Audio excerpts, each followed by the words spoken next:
With the price of gasoline continuing to rise, that's more money being spent on gas and less money being spent in other places.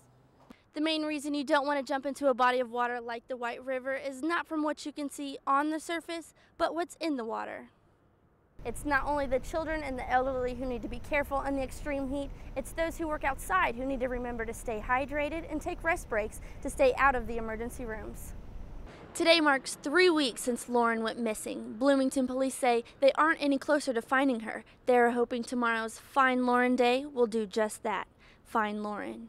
Here at Warren Central High School, the football team is practicing on the grass playing field, which is coming in at 85 degrees, but over here at the AstroTurf, the ground is coming in at 128.5 degrees, which is why the varsity team is just now coming out at 5:30 to finish their practice.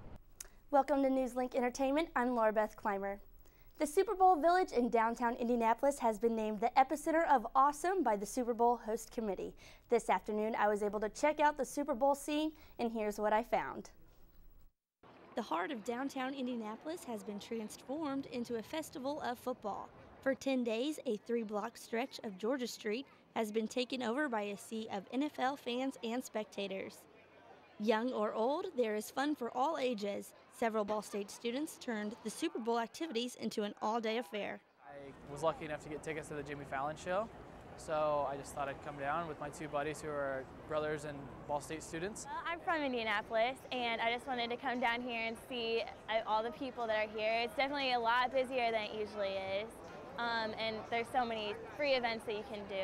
Everyone comes to Indy all the time, and but to see the transformation with all the letters everywhere and everybody from the whole country, it's cool.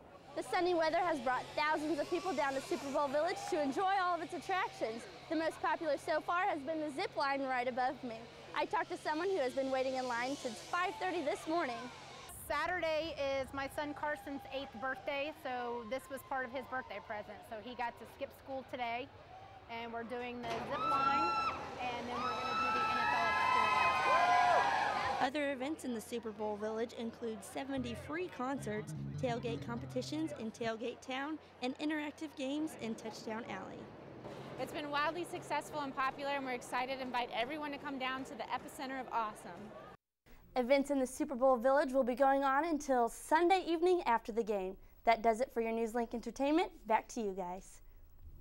The holiday shopping season is here, and it started off on Black Friday. NewsLink reporter Beth Clymer is live with a recap of this year's popular shopping day.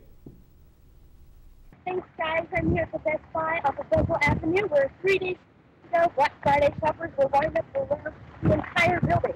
The National Retail Federation announced today that Black Friday sales were up 6.6% from last year.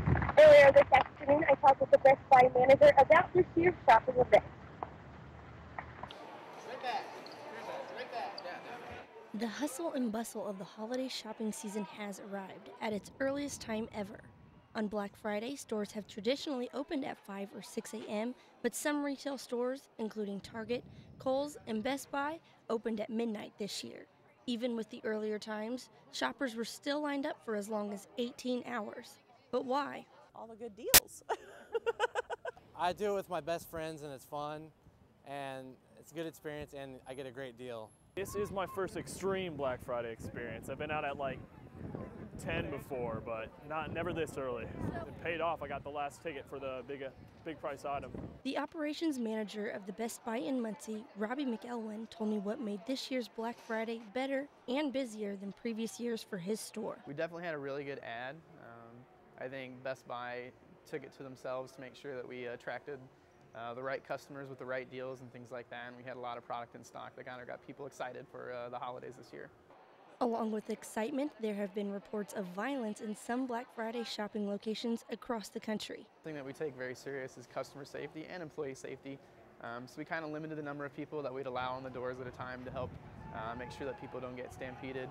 And then we have a good partnership with the local police officers, and they actually came through and made sure that things were going all right for us as well. McElwin also talks about the overall success of this year's Black Friday. It went pretty well. The crowds were a lot larger than we ever anticipated, so that was always good news. We had more shoppers in the building. It was kind of nice to see that many people turn out just to help, with retail and things like that, but it was crazy, and I'm glad it's over.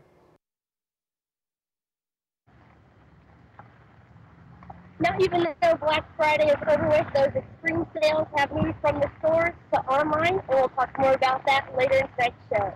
In Muncie, Beth Clymer, News Lincoln, Idaho. A sea of motorcycles surrounded the north side of the city today, gathering by fragmented pieces of steel protected by the American flag. This fellowship of bikers is recognizing another kind of fellowship. A memorial to honor 9/11 victims is almost complete. Greg Hess is a local firefighter and the founder of Project 9/11 Indianapolis. We were one of the first teams to get out there in New York, and 8 days later, we spent there. It's a nexus for Indiana. We are part of the history of the World Trade Center. This project is giving a new home to a pair of 22-foot-long beams salvaged from the World Trade Center.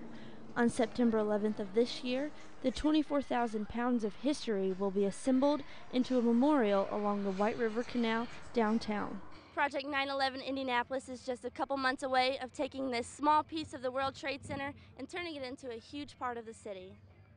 I think this is extraordinarily important. People said at the time and for a while after, we'll never forget, but some folks have forgotten, and our young people won't know unless there's some means of raising the subject with them. Other cities around the country are trying to build a memorial similar to this one, but the process isn't easy. Cities that are doing it now are not going to be able to get it done by September the 11th. So, fortunately, we've been working on it 19 months, and we've got everything in place. After a year and a half, this fundraising effort is close to its $350,000 goal. Governor Mitch Daniels and his wife announced their donation. I'm just so proud of these citizens who thought this up and have made it now so close to reality, and Sherry and I are going to join the many folks who have chipped in with the donation. Beth Clymer, 24 Hour News 8.